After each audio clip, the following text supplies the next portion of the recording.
This is the Hidden Killers podcast with Tony Brueski, featuring retired FBI Special Agent Jennifer Coffindaffer. Let's go over to Heuermann for a moment. Let's talk about some of the thoughts that have been thrown out there from John Ray, who's one of the attorneys for some of the Gilgo Beach victims and the attorney for the Heuermann family. John Ray has been very vocal about the Heuermann family, Asa Ellerup specifically, saying, maybe we should be taking a closer look at them as well and not just look at them as victims. He's made some very large statements saying it's part of one large criminal enterprise that Heuermann is part of. The attorney for the Heuermann family saying these allegations shouldn't even be dignified with a response. They're emblematic of someone who they thirst for the spotlight, an unquenchable thirst.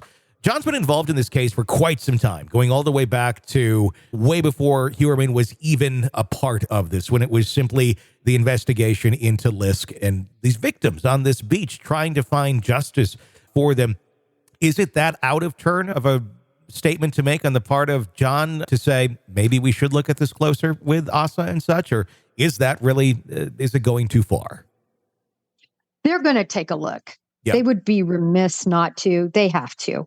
They're not going to be talking about it, nor should they. But you can bet they're going to take a look at anyone and everyone that could have been complicit in any way. And certainly, there's some concerning facts, right? Mm-hmm. Concerning her hair, concerning possibly the crimes taking place at that house. We know and we understand that she was gone during the crimes. That's what they are saying. Was she gone during all the crimes? I'm not saying she wasn't. I'm saying that's what they're going to be looking at. Does that not strike you as, and I'm not trying to go on the bandwagon of there's something with Asa, because I don't know and nobody knows, but it does strike me as odd that is the simple excuse that, well, they're out of town. I don't know. It just seems too simple for me. It doesn't seem like, this has been going on for years and years and years and years. And maybe that is what it is. Maybe he only did strike when she was out of town or the kids were away. I guess he would have to assume the kids were away at the same time as she was. But I don't know. To me, just on the surface here, that seems like quite a simple explanation that is getting a lot of weight on it. Well, recall too, we don't know for sure that anything happened at those houses. Sure.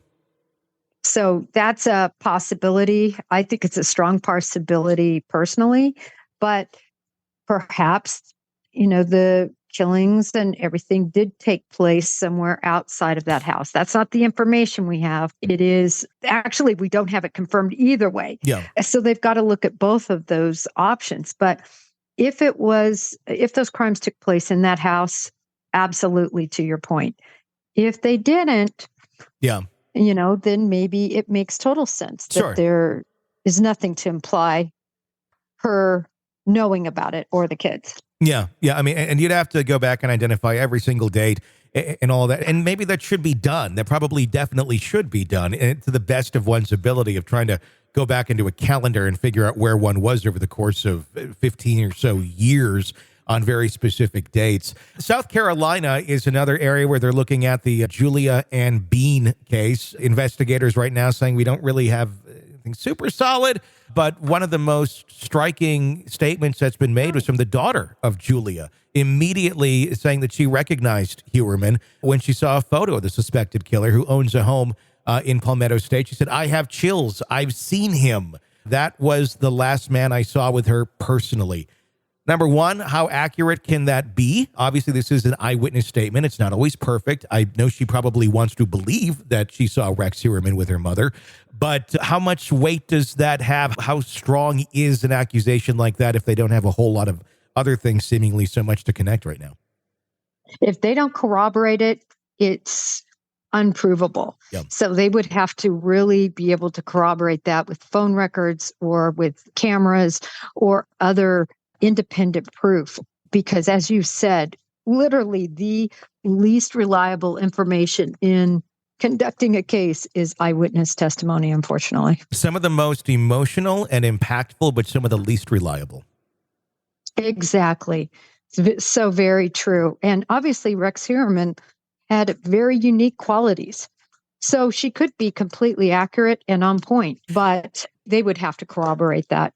And that seems to be an interesting thing that we see quite a bit in this case is the description of Heuermann. And that's what makes it a little bit different, I think, than others, is his ogre-like appearance. He stands out in a crowd, without a doubt. So it's easy, or it's not so easy to confuse him with someone else.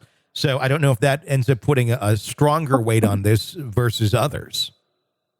I think it puts a stronger weight on it, but it doesn't nullify the fact that they have got to have independent corroboration, or those allegations really cannot be taken as anything that could be chargeable. You're locked into the Hidden Killers podcast. Want more? Start binging on all of our true crime podcasts right now through Apple Podcasts and get an ad-free experience when you sign up to be a True Crime Today Premium Plus member exclusively on Apple Podcasts. More of the Hidden Killers podcast dropping soon. Press subscribe now.